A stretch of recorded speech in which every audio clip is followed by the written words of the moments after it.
ఏపీలో వైసీపీ ఓడిపోయింది. కానీ ఏకంగా 40% ఓట్ షేర్ ఉంది. ఆ పార్టీ ఈ రోజుకి బలమైన ప్రత్యర్థిగానే ఉంది. దానికి కారణం ఉమ్మడి 13 జిల్లాల్లో వైసీపీకి ఉన్న కేడర్. ఆ పార్టీకి ఉన్న ద్వితీయ, తృతీయ శ్రేణి నాయకులు. వారి వల్లనే వైసీపీ ఈ రోజుకి పటిష్టంగా ఉంది.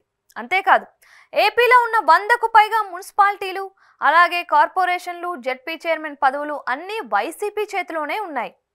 వార్డు మెంబర్ల నుంచి మొదలు పెడితే సర్పంచులు, ఎంపీటీసీలు, జెడ్పీటీసీలు వైసీపీకి 100కి 80 మంది దాకా ఉన్నారు.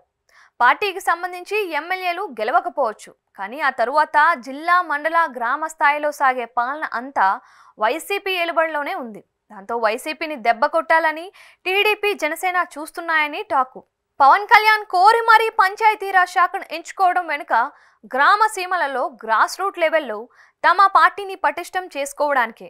ఈ శాఖ పరిధిలోనే సర్పంచులు, ఎంపీపీలు, జడ్పీ చైర్మన్లు వస్తారు. ఇప్పుడు వారందరినీ తమ వైపును తిప్పుకోవడానికే పవన్ వ్యూహాత్మకంగా పావులు కదుపుతున్నారు. దానికి వైసీపీ కూడా కారణమని విశ్లేషిస్తున్నారు. పంచాయతీలకు నిధులు ఇవ్వకుండా దారి మళ్లించి వాటిని నిర్వీర్యం చేసింది అన్న ఆగ్రహం వారికి ఉంది. ఇప్పుడు చూస్తే కూటమి ప్రభుత్వం ఉంది.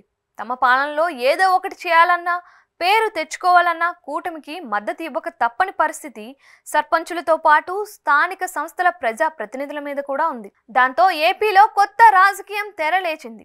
వైసీపీని పూర్తిగా దెబ్బతీయడానికి టీడీపీ, జనసేన రచిస్తున్న ఈ వ్యూహం సక్సెస్ అయితే మాత్రం వైసీపీ దారుణంగా దెబ్బతింటుంది అని అంటున్నారు.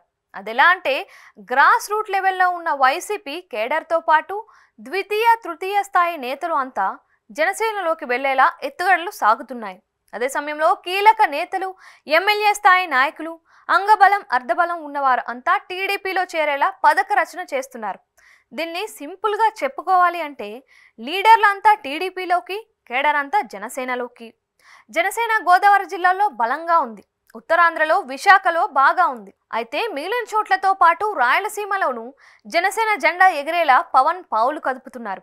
జనసేన రానున్న కాలంలో ఏపీలో వైసీపీని రీప్లేస్ చేసే విధంగా పవన్ బృహత్తర ప్రణాళికతో ముందుకు సాగుతున్నారు. దానికి టీడీపీ కూడా సహకరిస్తోంది. ముందు వైసీపీని నిర్వీర్యం చేస్తే జనసేన బలపడినా తప్పు లేదు అన్న ఆలోచనలో టీడీపీ ఉంది. ఇక ఏపీలో చూస్తే కనుక వైసీపీని 2029 ఎన్నికల నాటికి లేకుండా కోలుకోలేని దెబ్బ తినిపించాలని కూడా జనసేన, టీడీపీ కలిసికట్టుగా ప్లాన్ చేస్తున్నాయని టాకు. తొందరలో స్థానిక సంస్థల మీద చేసిన ప్రత్యేక చట్టాన్ని సవరించడం కనుక చేస్తే ఏపీలో వైసీపీ బలం పూర్తిగా నీరు కారవచ్చు అని చూస్తున్నారు. అదెలా అంటే, లోకల్ బాడీస్లో ఉన్న వైసీపీ ప్రజా ప్రతినిధులను పెద్ద ఎత్తున కూటమి వైపునకు తిప్పుకొని టీడీపీ, జనసేనలో చేర్చుకుంటారని భావిస్తున్నారు. దాంతో గ్రాస్ రూట్ లెవెల్ దాకా వైసీపీని లేకుండా షాక్ ఇచ్చినట్లు అవుతుందని అంచనా. అయితే ప్రజాస్వామ్యంలో నాయకులు పోయినా పార్టీ బతికి ఉంటుంది, కానీ కేడర్ పోతే బతికి బట్ట కట్టడం కష్టం.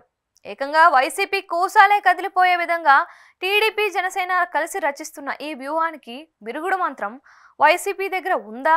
తమ పార్టీ కేడర్ని కనుక వైసీపీ కాపాడుకోలేకపోతే ఇబ్బందుల్లో పడటం ఖాయం.